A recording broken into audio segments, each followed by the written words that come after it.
tu opinión al respecto de lo que te voy a plantear y le pido a don David que nos grabe.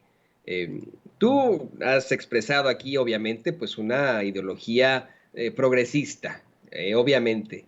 Sin embargo, desde el conservadurismo mexicano, desde la ultraderecha en el mundo, siempre se plantea esa idea errónea, ignorante, de que todos los que viven en Estados Unidos o todos los estadounidenses deben ser, o las personas que se quieren hacer estadounidenses, o los residentes en los Estados Unidos deben aceptar su realidad neoliberal, su realidad de la derecha, su realidad conservadora, cuando pues en la realidad de los Estados Unidos, este país se funda bajo una serie de valores que buscan precisamente la igualdad, la libertad y sobre todo la búsqueda de la felicidad para todos, ¿no? El derecho a la vida, la libertad y la búsqueda de la felicidad, que están incluso consagrados en la Declaración de Independencia de los Estados Unidos. ¿Qué le dirías tú a esos que constantemente están pues planteando esa idea de que los Estados Unidos es una nación absolutamente neoliberal? Lo que planteo al respecto constantemente es que eso se debe a las políticas de los gobiernos que han detentado el control aquí en los Estados Unidos, más no a los valores y principios de esta gran nación. ¿Te gustaría cerrar con ese comentario? Sí, pues Estados Unidos es un país complicado, ¿no? Entonces decir que es un país neoliberal es pues una simplificación, ¿no? Una generalización muy grande. Como bien mencionas, en los documentos fundacionales del país está plasmado toda una serie de derechos, ¿no? Desde ahí, finales del siglo XVIII, ¿no? A la luz de la ilustración y demás, ¿no? Um, vida, libertad y la búsqueda de la felicidad, ¿no? Como una declaración de la independencia.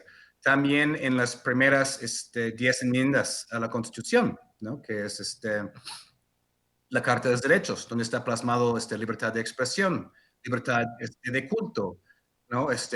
Privacidad, ¿no? Una serie de cosas, ¿no? Ahí que hace que en la base, ¿no? Hay algo rescatable, digamos, del proyecto estadounidense, ¿no?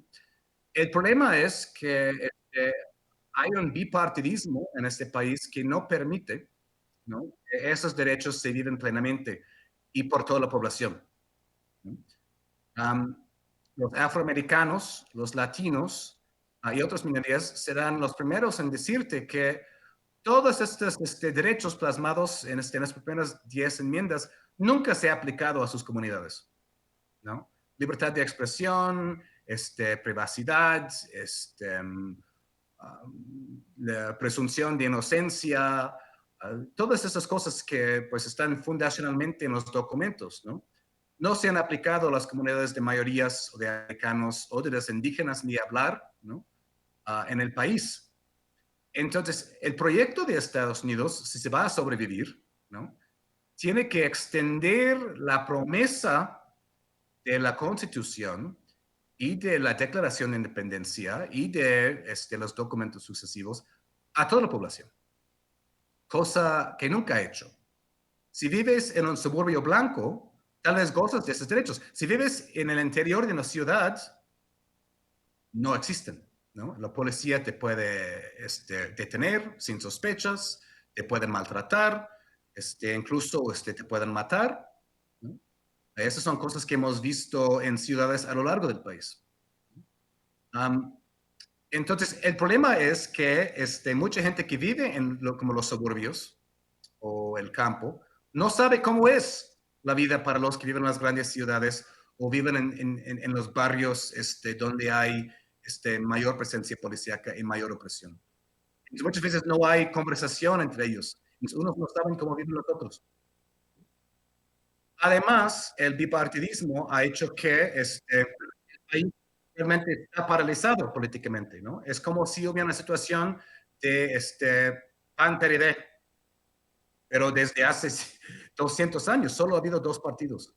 Y esos dos partidos ahora cierran el paso a otros candidatos, cierran el paso a movimientos reformistas, cierran el paso a movimientos que podrían realmente abrir un sistema bipartidista, oligárquico, cerrado, imperialista, este, para que realmente esos derechos se realizaran, ¿no?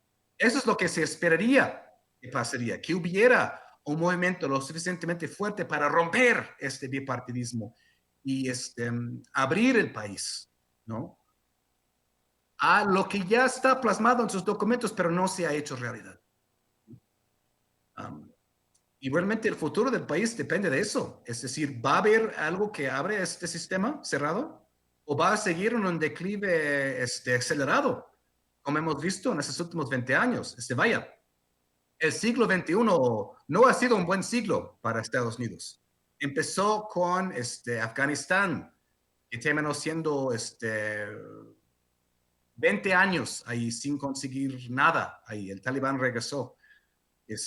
La guerra contra Irak, los cientos de miles de iraquíes que murieron en eso, ¿no?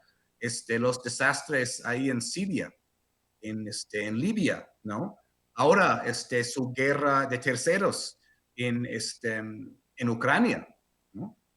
Todo eso mientras el ciudadano de a pie en Estados Unidos está viviendo con todos los asuntos que mencionamos anteriormente, ¿no? Entonces, mientras gasta y gasta y gasta en guerras exteriores, pues para mucho ganancia de la industria armamentista en Estados Unidos, el país dentro está enfrentando una serie de retos que no están, que no, la clase política no han encontrado respuestas, ¿no? Entonces, esto solo puede conducir a algún tipo de explosión si no haya antes un camino que rompe con este parálisis actual, cuya figura máxima es Joe Biden, ¿no? Joe Biden es la figura máxima ahora de este parálisis estadounidense, ¿no? Que parece medio dormido, que parece incapaz de reaccionar, ¿no? Que parece ya casi en otro siglo. Mientras que pues en el mundo en sí avanza China, avanza BRICS, es decir, el mundo en sí se está reconfigurando, ¿no? Y Estados Unidos sigue en un plan muy atrasado, ¿no? En muchos respectos. Así es claramente necesario que Estados Unidos entienda su nueva realidad, que Estados Unidos vea lo que está ocurriendo en estos momentos y bueno, pues de ahí pueda Estados Unidos y su gente puedan determinar de una forma distinta. Se plantea una y otra vez, de hecho esto lo hace el Pew Research Center, entre otras agencias, entre otras organizaciones, que en cuestión de 2 décadas habrá ya una mayoría al menos de hispanos y los que detentan la mayoría de hispanos aquí en los Estados Unidos son los mexicanos. Yo cerraría con eso, estimado Kurt Hartberg. ¿Por qué no nos compartes también tus redes sociales para que la gente se ponga en contacto contigo, para que pueda verte en otros espacios? Por supuesto que estamos más que agradecidos con esta intervención que tienes aquí en Sin Censura, en un día tan especial, el día en el que el presidente López Obrador se reúne con el presidente Biden en medio de lo que ocurre ahí en la Casa Blanca. Y de hecho, ese punto que acabas de mencionar es fundamental, ¿no? Es decir, hay un terror en la población blanca en Estados Unidos que luego van a convertirse en minoría, ¿no? Entonces, por eso ves mucho de la violencia de la derecha de Estados Unidos y mucho de este sentimiento antimigrante y demás, ¿no? Tiene mucho que ver con eso. Con un miedo de perder su mayoría ahí, la incapacidad de ajustarse a un país en evolución, ¿no?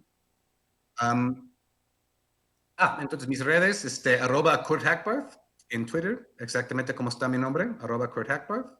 Escribo para la revista Jacobin. Acabo de postear ayer un nuevo artículo sobre la crisis del agua. Estoy compartiendo. También tengo una columna mensual en la revista Sentido Común.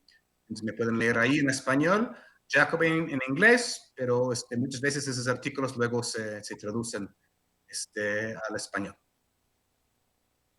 Muchísimas gracias, Kurt. Muchísimas gracias. Usted lo sabe bien. Ahí está. El apellido de Kurt es Hackbart. Es Hackbarth. Así lo estaba poniendo don David en pantalla. Hackbarth, para que usted lo pueda localizar así en redes sociales. Kurt con K, de kilo. Y pues te agradecemos, como siempre, por este enlace que tuvimos, Kurt. Nos vemos a la próxima. Y mire, estamos